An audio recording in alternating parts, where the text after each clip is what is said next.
discuss with two members of Congress. Javier Becerra is a Democrat from California. He's chairman of the House Democratic Caucus. Republican Congressman Ted Yoho of Florida also happens to be a veterinarian. First time here in the Situation Room. Thanks, gentlemen, to both of you for joining us. And Congressman Yoho, let me begin with you, because there was an article that jumped out at all of us in the Washington Post the other day that said, and it quoted you as saying this, I want to make sure that they quoted you accurately, you're seeing the tremor before the tsunami here. I'm not going to raise the debt ceiling. And then you went on to say, I think personally it would bring stability to the world markets if the debt ceiling were not raised. I want you to, first of all, tell us if those quotes were accurate and what you meant. Yeah, those quotes are accurate, and I appreciate you having me on, Wolf. Not raising the debt ceiling does not automatically trigger a default. And what I meant by that article there was, you know, I feel like Groundhog Days. It's kind of like that debate between Jimmy Carter and Ronald Reagan. Jimmy, there you go again. I mean, we're doing the same thing we've done for the last 15 years.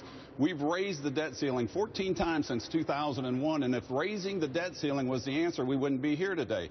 So what I meant by that statement was this.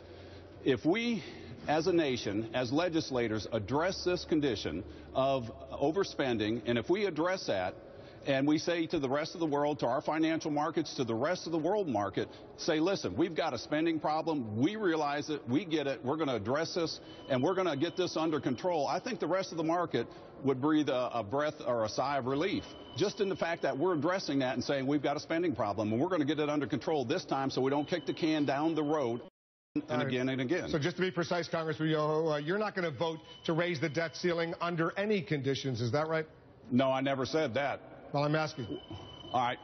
Again, raising the debt ceiling does not automatically trigger a default. A default is when you can't service your debt. We've got enough money coming in right now. Our government's bringing in between $2 to $250 billion a month. The service on our debt is between $25 to $30 billion a month. We've got plenty of money to service that, and then we've got money to pay Social Security, veterans benefits, and the things on.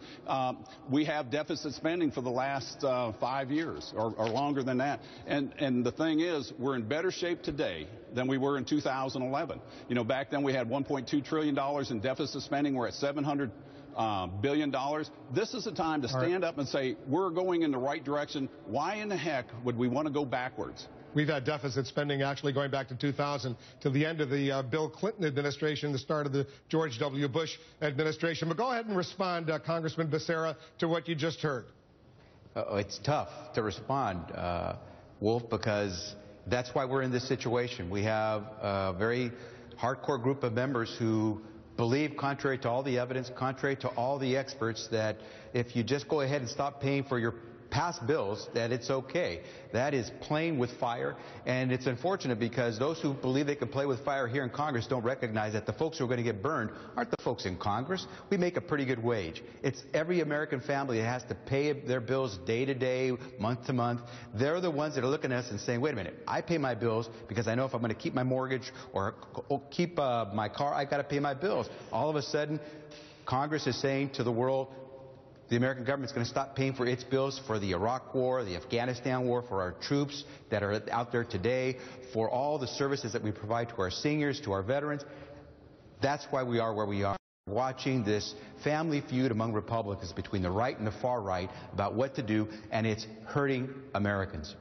All right, Congressman Yoho, explain what you meant by this quote that we read the other day, too, because it's directly related. Someone needs to convince me why we need to raise the debt ceiling. You don't understand why for 50 years or whatever it's been, the U.S. has been forced to raise that debt ceiling every year or two?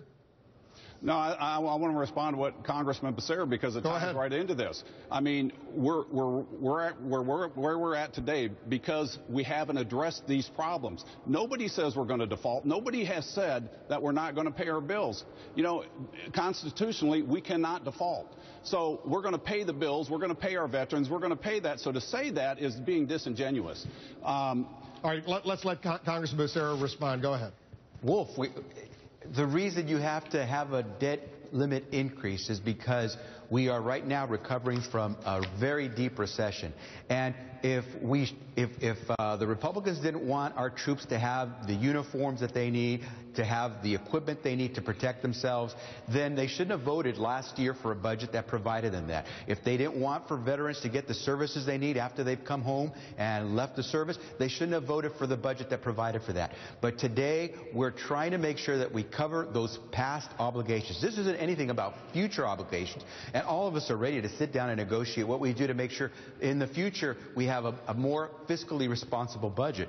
But to start to tell our veterans and our seniors on Social Security and our troops in Afghanistan today that we're going to stop paying last month's bills because Republicans are trying to make a point about the future is crazy. All right, go ahead, Congressman Yoho. No, he's off base. Nobody is saying we're not going to pay our bills. Again, that's why we have a $700 billion deficit, because we spent.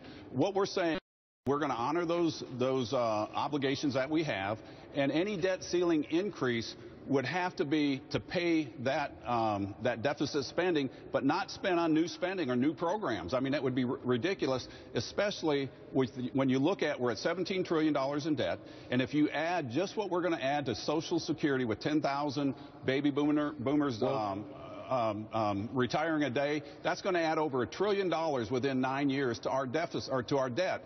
And we've got to address this problem and say, you know what?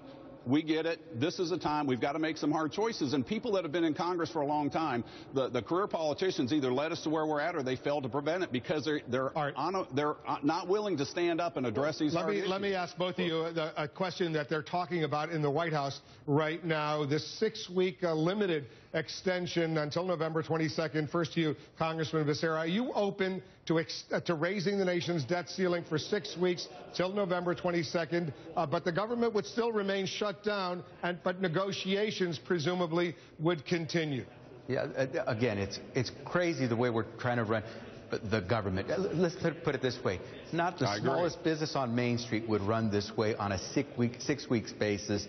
Why should the largest economy be run this way? This is like a banana republic that we see Republicans treating the American government the way the banana republics were run. But to the point that Mr. Yoho made, don't believe me that by not allowing us to move forward and pay our past bills is going to be a problem. Talk to your own Republican colleagues who are saying to so many Republicans, stop doing this to the economy. Let's move forward. And so what Democrats are saying as Republicans are meeting today with the president is, let's stop this posturing. Let us have a vote. We know that today there exist Republicans and Democrats alike that, as a majority in the House, would pass a clean vote to not only move forward on paying past bills, but also on reopening government so Americans can get back to work. Congressman Yoho, if the Speaker allows that vote to come up, a 6-week extension, raise the debt ceiling for 6 weeks. In the meantime, talks will continue. Will you vote yay or nay?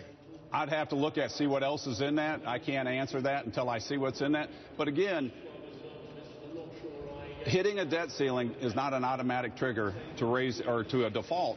If we can service our debt without borrowing money, why don't we just go until we have to borrow the money? To borrow money in this government with people that have been here since 1993, what you're looking at is giving an open credit card to people to spend more money. That's a pay China first policy. You're going to pay China first before you pay Social Security recipients. You're going to pay China first before you pay our veterans for their services that they need, that they earn. We're going to pay the people here. Our creditors are folks like China and Japan, and they are. You're not going to put Social Security recipients and our veterans before them because you're saying pay our creditors first. We've got the money coming in to pay that, and you know that. You're being disingenuous to tell the American people that we're not going to pay Social Security or our veterans. The federal government has told us they don't have enough dollars in the bank account right now to pay China, Japan, all those creditors, along with our Social Security recipients, our veterans, and to keep all those services moving. So you would have to prioritize, which is what many Republicans are talking about, and many Republicans are talking about prioritizing those creditors before Social Security recipients and veterans. And we're saying, let's just move forward,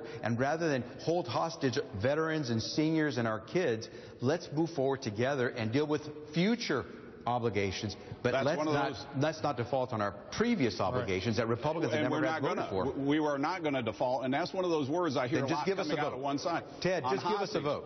Just give us a vote. Why not just give us a vote? Why not put America back to work? Because you want to have this conversation by yourself, or you want to engage here? Well, but let's just have a vote. Why don't we